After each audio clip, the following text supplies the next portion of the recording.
এখনো যদি সামনে থালা ধরেন, জিয়া ব্যবসা চালান, জিয়ার ব্যানার দিয়ে দুর্নীতি করেন, জিয়ার ব্যানার দিয়ে টেন্ডারবাজি করেন, খালেদা জিয়ার ব্যানার দিয়ে এমপি স্ট্যান্ড দখল করেন, খালেদা জিয়ার ব্যানার দিয়ে বাস স্ট্যান্ড দখল করেন, আমরা বলবো তোমরা জিয়া পরিবারের অসম্মান করছ। যারা জিয়া পরিবারের অসম্মান করছে আমরা তাদেরকে বলবো জিয়া পরিবারের নাম দিয়ে, জিয়া নাম দিয়ে কোন নতুন বাংলাদেশে ব্যবসা আমরা করতে দিব না, দিব না, দিব না ইনশাআল্লাহ। 17 বছর কি করেছেন? আমরা হুঁশিয়ার করে দিচ্ছি, বাংলাদেশে এইসব ভণ্ডামি চলবে না। নতুন বাংলাদেশে যদি কেউ ভণ্ডামি করতে চান, আমরা বলবো মাদ্রাসা খানকায় যান, তওবার দরজা খোলা আছে এখনো। আমরা এখনো আপনাদেরকে নিতে প্রস্তুত আছি। যদি আপনি আজকে যা ইনকাম করেছেন, সমাজের যারা গরিব তাদেরকে বিলিয়ে দিয়ে মসজিদে ইমামের কাছে গিয়ে বলেন আমি এতদিন টেন্ডারবাজি করেছি, 5 তারিখের পরে চাঁদাবাজি করেছি, সব গরিবদেরকে বিলিয়ে করেছি, আজকে থেকে তওবা করলাম, আমি আর এগুলা করব না, আমরা এখনো আপনাদেরকে নিতে প্রস্তুত আছি। আমরা ক্ষমাশীল, আমরা ক্ষমায় বিশ্বাসী, প্রতিশোধে বিশ্বাসী নই। কারণ আমাদের রাসূল সাল্লাল্লাহু আলাইহি ওয়াসাল্লাম তিনি হলেন রাহমাতুল লিল আলামিন। উনি শিক্ষা দিয়েছেন যে তোমরা রাহমাতুল লিল আলামিন যিনি রয়েছেন তার কাছে যাও, উনি তোমাদের ক্ষমা করে দিবে। আর সেই ক্ষমার পরওয়ারদিগার যিনি রয়েছেন আমরা তার কাছে যাব। কিন্তু ছাত্রদলের কি কোনো খাসলত চেঞ্জ হবে? 17 বছর জেলে রাখা হয়েছে, একটু পরিবর্তন হয় নাই, কোনো পরিবর্তন হয় নাই। আশা করি যে এবার পরিবর্তন হবে, কারণ জনতা আবার মাঠে নেমেছে। তারা আওয়ামী লীগকে দেখেছে বিভিন্ন বর্ডার দিয়ে হলো দিল্লির দাদা বাবুদের কাছে পালিয়েছে। আমরা বলবো পালানোর দরকার নাই, তোমরা শহীদ জিয়ার মতন উচ্চারণ করো, প্রথম বাংলাদেশ, শেষ বাংলাদেশ। তবে শেষ যদি বাংলাদেশ করতে হয়, বাংলাদেশে ভালোভাবে থাকতে হবে, কোন অন্যায়ের সাথে বাংলাদেশ আপোষ করবে না। ওরা আমাদেরকে ভয় দেখায়। গতকালকে যাদের জন্ম হয়েছে আমাদেরকে ভয় দেখায়, খায়া ফেলবো, মাইরা ফেলবো, চোখ তুলে ফেলবো, হাত পা ভেঙে দেবো।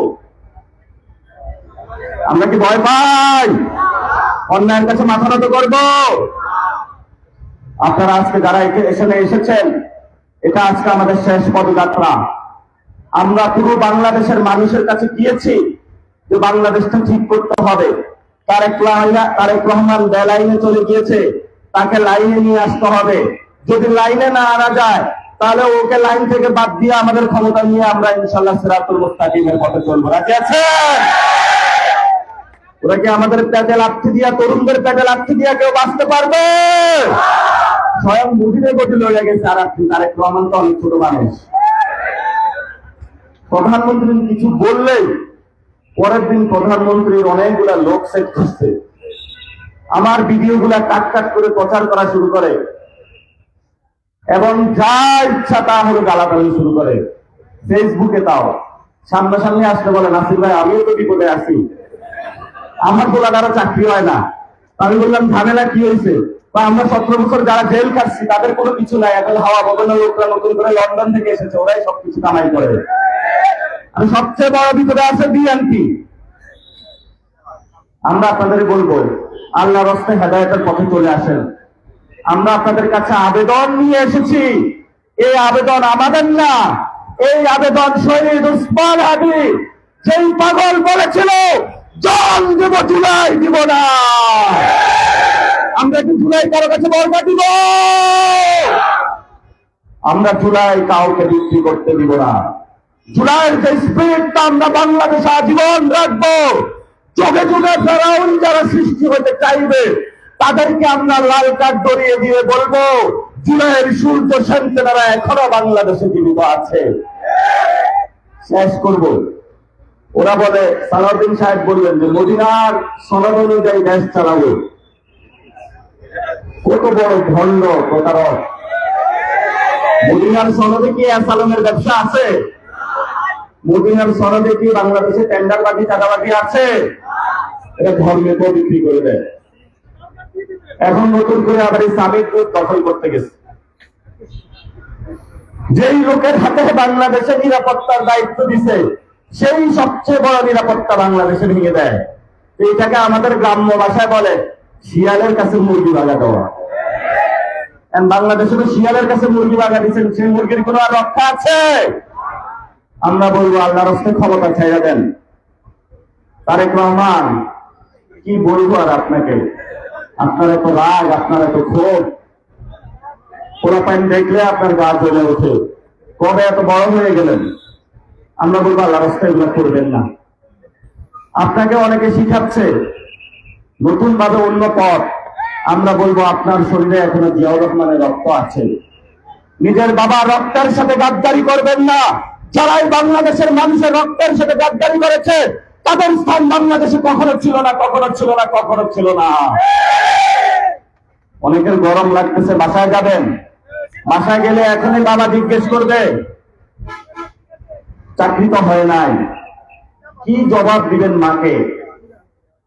বাংলাদেশে আপনাদের 10টা কূপ আছে, গ্যাসের উপরে জৈন্তাপুর বাসে, কিন্তু হলো জৈন্তাপুরের মানুষের ঘরে হলো গ্যাস নাই। কি আজীব দুনিয়া! জৈন্তাপুর সিলেটের রাস্তাঘাট গুলোর যা অবস্থা দেখলাম, এই অবস্থা দেখে বাংলাদেশের মানুষ, আমরা খুব শান্তিপ্রিয় মানুষ। সরকারকে বলবো সিলেটের রাস্তাগুলো ঠিক করে দেন। সিলেটের রাস্তাগুলো যদি ঠিক না করেন, তাহলে জানায় দেন যে আমার সিলেটের ভোটও দরকার নাই, সিলেটের বাসীর দিকে দেখার দরকার নাই। সিলেটের বাসীর এতটুকু আত্মসম্মান আছে, নিজেদের টাকা দিয়ে তারা রাস্তা বানায় নিতে পারবে। সিলেটের মানুষ যথেষ্ট ধনী মানুষ। অনেকে বলে ধনী কেমনে হইলো, পকেটে তো টাকা নাই। যার বাংলাদেশে সবচেয়ে আত্মসম্মান আছে, মর্যাদা আছে, সেই হলো বাংলাদেশের সবচেয়ে ধনী। সিলেটবাসী হলো কখনো কারোর গাড়ির পিছনে দৌড়ায় না। সিলেটবাসী দুহাত লন্ডনে গিয়ে রেস্টুরেন্টে কাজ করে খায়, নিজের টাকায় চলে, কাউকে সিলেটবাসীর গুনার টাইম না। সিলেটবাসী হলো শাহজালালের বংশধর। যিনি শাহজালাল বাংলাদেশের নেতৃত্ব দিয়েছিলেন, আপনাদের রক্ত এখনো সেই টকবগে তরুণদের মতো, যাদের মধ্যে ছিল ইলিয়াস আলী, বলছে ভারত রাষ্ট্র তোমার সাথে আমার কোনো আঘাত নাই। এত ভুল করে দেওয়া হয়েছে। আপনাদেরকে লাস্ট একটা দাওয়াত দিয়ে গেলাম, যদি মেরে ফেলে জানা যায় উপস্থিত হয়ে অন্তত পক্ষে। আর আমাদের হাজি ভাই বলে গিয়েছিল, তাকে যদি মেরে ফেলা হয় তার বিচার হত্যাকাণ্ডের, যাতে বিচার আমরা করতে পারি। সরকার আর বিচার করবে না, এই বিচারের দায়িত্ব আমাদের হাতে তুলে নিতে হবে। তুলে নেওয়ার জন্য আমাদের ক্ষমতায় যেতে হবে। আমরা ক্ষমতায় গিয়ে শহীদ উসমান হাদির কথা বাস্তবায়ন করবে। আর যদি আমাকেও মেরে ফেলে, আপনারা ইনশাল্লাহ সত্যের পথে থাকবেন, ন্যায়ের পথে থাকবেন, নারীদেরকে সম্মান করবেন, মুরব্বীদের কথা শুনবেন। বাসায় গিয়ে যারা 10 মাস 10 দিন আমাদেরকে পেটে রেখেছে, মাকে বলবেন, মা জীবনে অপরাধ করেছি, সব ছেড়ে দিলাম, তোমার পায়ে হাত রেখে আজকে শপথ করলাম আর কোনো দুর্নীতি চাঁদাবাজি করবো না। এবং মসজিদে বেশি বেশি যাবেন, আলেমদের কাছে বেশি বেশি যাবেন। আলেমদের নেতৃত্বে বাংলাদেশে একটা সুন্দর সমাজ প্রতিষ্ঠা হওয়া সম্ভব। ইসলাম শান্তির কথা বলে, ইসলাম সহিংসতার কথা বলে না। এই কথাগুলোকে আমরা খারাপ কথা বলি, বলে যে আমরা গালাগালি করি। আপনারা আমাদের জন্য দোয়া করবেন। আমরা জানি না আপনাদের জন্য কি করতে পারবো, কিছুই করতে পারবো না, তবে কথা বলে যেতে পারবো। আল্লাহ কথা বলার শক্তি দিয়েছে, কারণ আমরা কখনো নিজেদেরকে দুর্নীতির সাথে অসৎ কাজে লিপ্ত করি নাই। আমাদেরকে কোনো ধরার কোনো কিছু নাই। আমাদেরকে একমাত্র বিচার দিনে মালিক করতে যিনি পারবেন, তিনি একমাত্র আমাদের আল্লাহ। তাহলে আল্লাহ ছাড়া আমাদের আর কোনো মালিক না আছে। জীবন দেন আল্লাহ, মৃত্যু দেন আল্লাহ, আল্লাহর কাছে আমাদের সবকিছু। আপনারা তরুণরা ঐক্যবদ্ধ থাকবেন। কাউকে গুনার টাইম নাই আমাদের, কাউকে ভয় পাওয়ার টাইম নাই। আমরা আরিফুল হকের বাইরে বলবো, জৈন্তাপুর বাসী থেকে ভোট নিয়ে গেছেন, তাহলে রাস্তার অবস্থা কেন?